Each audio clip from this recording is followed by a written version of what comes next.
Now, what is this mess, you may be asking? Well, I pulled out some items that are going to be on shelves and on counters. We were making sure that everything would fit underneath the counter. Now, I knew the orange juice press would fit. KitchenAid just makes it, or at least it did on the other house. This Vitamix blender, I couldn't put it under the shelf or the cabinet without taking the top off. And this is something, we do a lot of morning smoothies, and it was just kind of a pain, just a little inconvenience to not have the cover on. And this way now I can tuck it under. We made sure it does. It sometimes will be in the cabinets.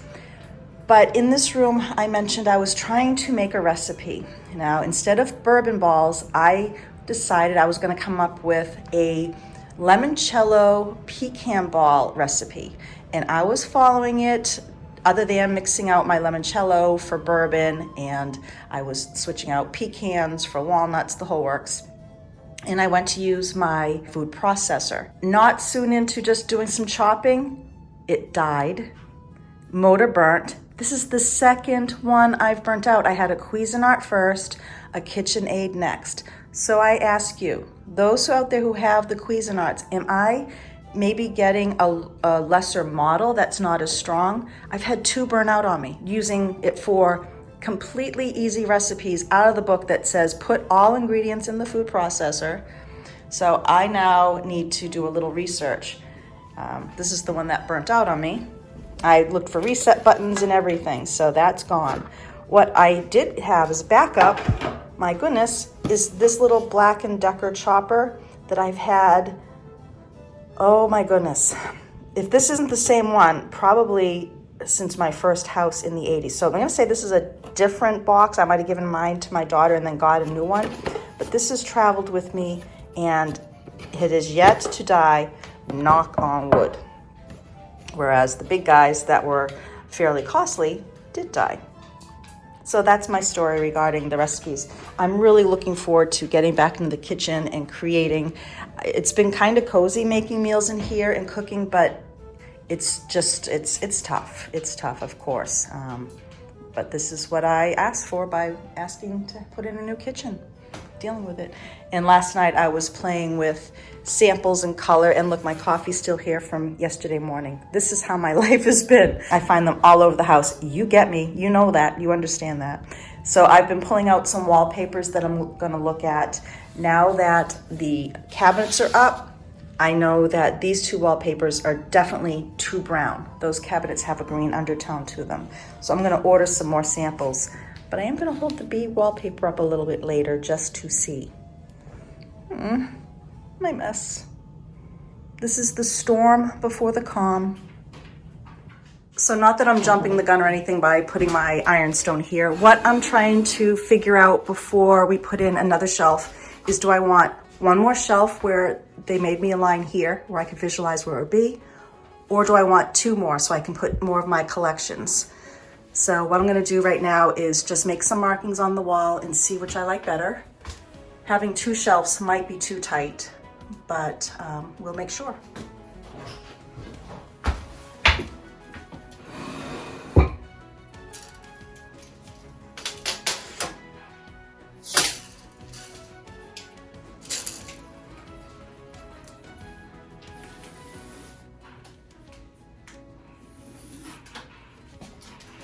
So my question is, let me just move this back for you. I'm trying to stay out of view because I just got out of the shower and my hair is poof. But what I'm looking at is, do I want to have 1 shelf here, which would give me 2 large pieces. I could use larger platters, I could put larger items. Or do I want to put a shelf here, have a same divided space, a shelf here, but then that will just give me small space up top, which would allow me to put things like tea saucers and smaller items. So I'm going to stare at that for not long because they're coming in here to work on this today and I just have to make my decision. There's no right decision, it's just which one do I want to make. Made my decision. I'm going to go with 2 additional shelves. There'll be one about here and below, smaller space up top than the ones in between. That's gonna be a great place for me to put things like my gravy boats, smaller vases, things like that. So I'd rather have more shelves because this is gonna be a functional space to hold my wares. And I think if I did one shelf, I'd kick myself. So that's my decision. I can let them know. They're gonna be mudding this right now, getting that done along. I just grabbed one of these. So this is gonna be perfect for the smaller shelf.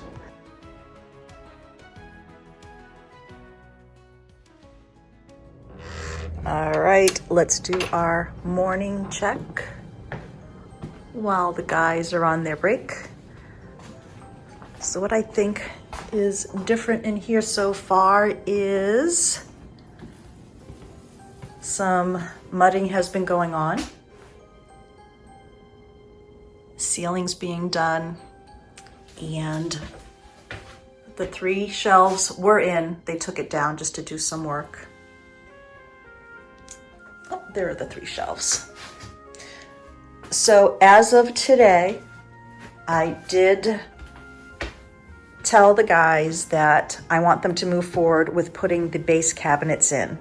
There was discussion that he wanted to do a few days or a couple days of spackling and mudding, but that will hold up like a domino effect of the countertop people coming in, the fabrication, the whole works.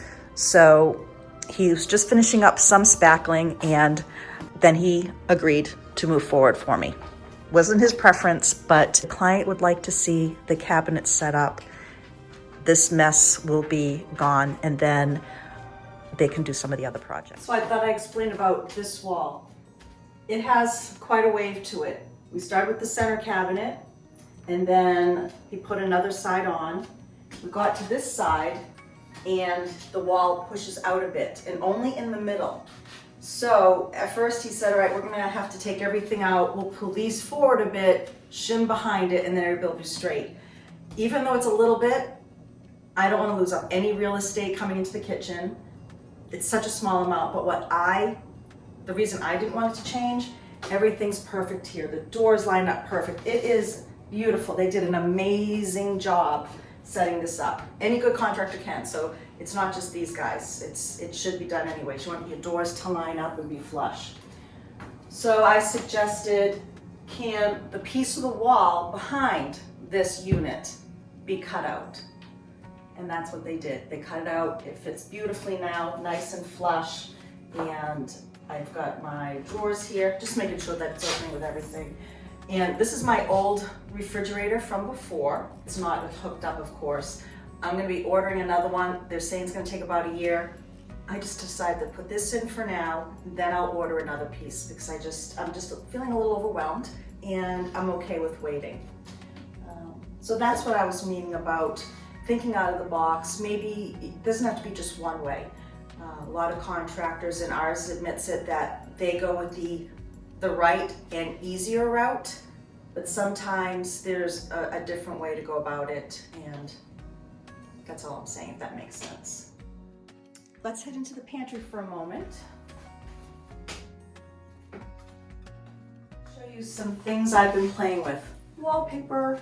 Now, I have not ordered any to look at other than what I have in my house. So some of the options, I already put them away last night because I was just gonna keep them out for color, but I didn't like them.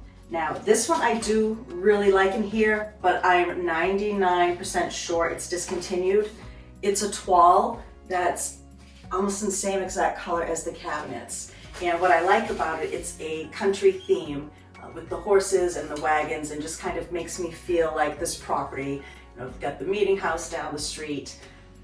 Unfortunately, like I said, this is Ashford House. I think it's discontinued. I'm gonna check online later. Maybe I'll find some on Facebook Marketplace or something if somebody's getting rid of rolls. So who knows about that. This is a wallpaper I've been holding on to. I really like it, but it's a large pattern, and I don't know if I have large enough walls for it.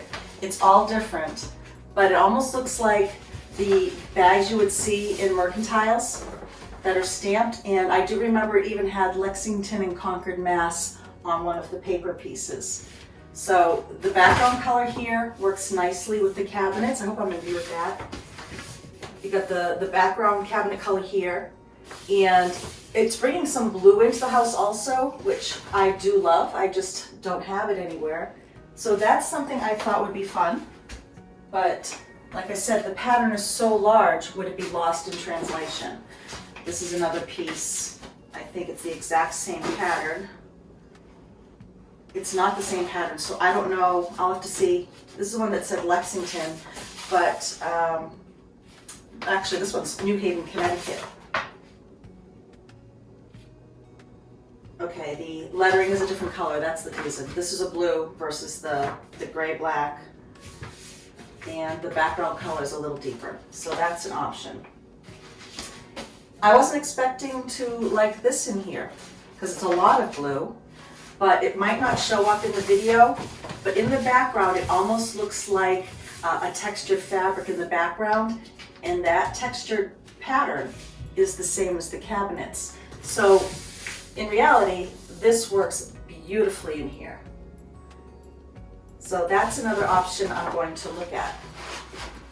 I was realizing that you couldn't see it from that angle, so I'm going to do a close-up here, and then I'll show you in the daylight later. I think I'm still about a half hour out from the contractors, but being up since 4 and I haven't had my morning hot beverage yet, I'm going to start drinking more tea again. I used to drink a lot of tea, but I'm still going to do coffee today.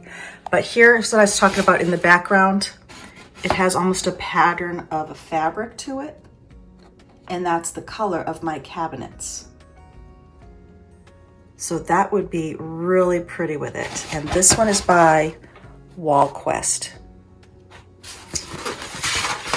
I think this is WallQuest also. Yes, it is. And once again, I've got the color of my cabinets here in this laurel wreath. This one I really like the look of. I'm going to get another piece and see, what they look like, what the pattern repeat is. All right, the guys are on their break, and let me show you the update for the area that's going to be what we thought was a big issue. It did get smaller with some maneuvering and chatting. So yesterday I suggested the cabinet that was going over the refrigerator be cut down in size because I didn't need all the depth. Really, when you think about it, over the fridge, it's nice to put some deep items, but I rarely use it. I don't like having to get the stepladder out. So we made the cabinet shorter, and they cut a hole just to tuck the, part of the edge in the hole. So that is all set. And this is the first time I'm seeing inside of the slide out cabinet.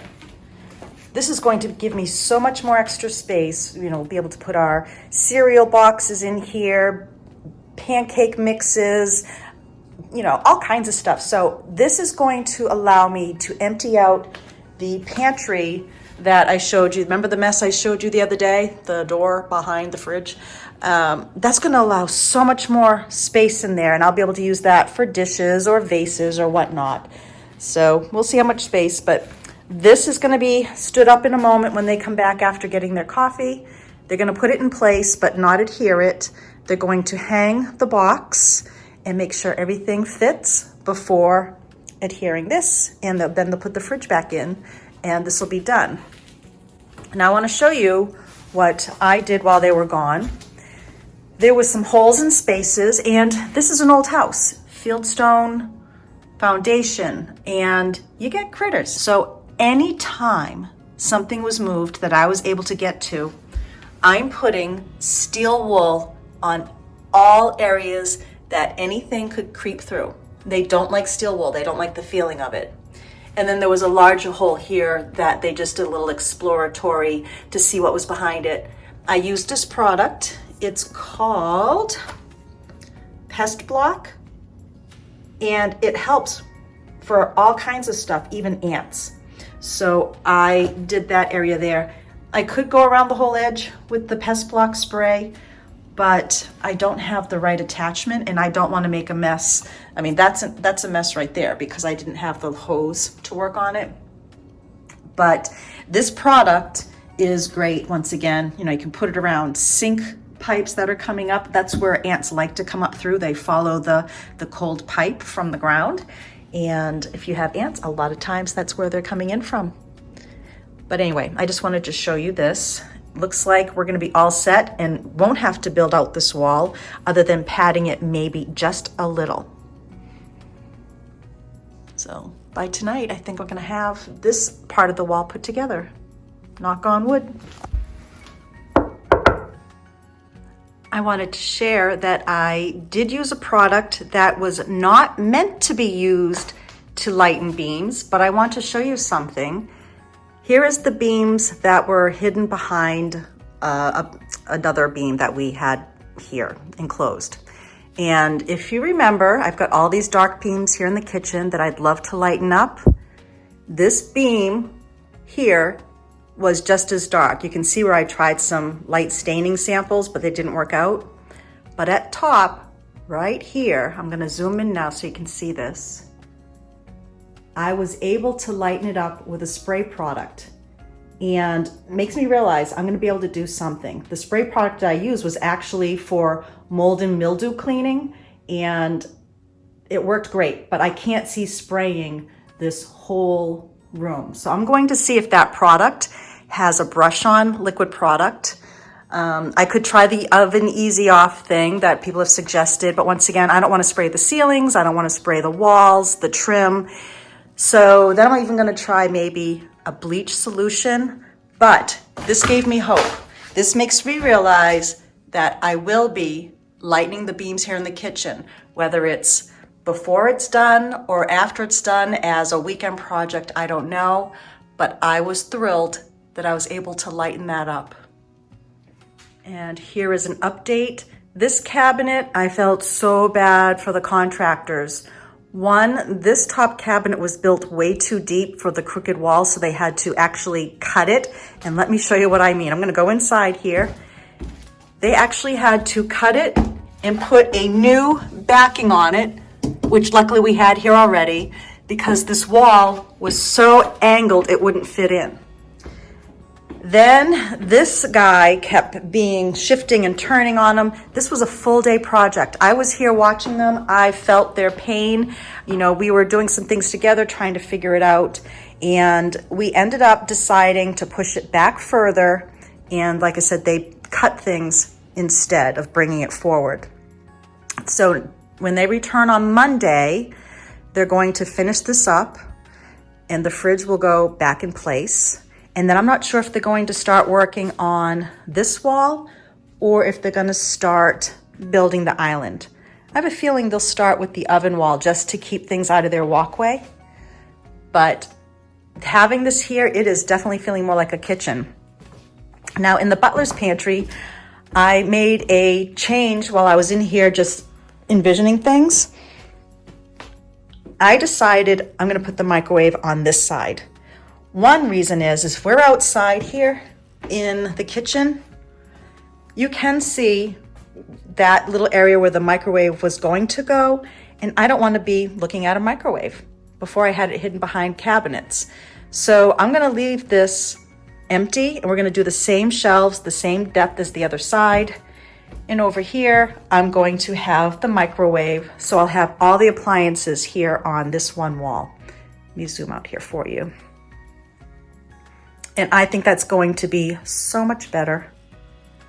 And like I said, the shelves are out right now because they were doing some sheetrocking and working on that. But I'm gonna do the same depths and same spacing on this side. I even have a little note for them. This unit here, we have not a snafu. I knew this was going to happen. When you pull this out, it's very close to this trim. And I'm going to put a knob in the middle because if you put it on this side, it kind of would cock it towards and it hits this. But I told the guys I want this taken off all the way around to the top. And then I'm going to have them box this. And the reason they would box this in because this is all adhered to that unit before we knew what was happening. So I'm just gonna have them make a little box channel and either probably go all the way up so it was a meant to be moment. I just don't wanna have this potentially hit if somebody opens this wrong let me just show you what I mean. If you come out straight, it just gets through. But if you cock it a little bit, it does hit. So that has to go. But this is ready. I can start putting my things inside if I want to.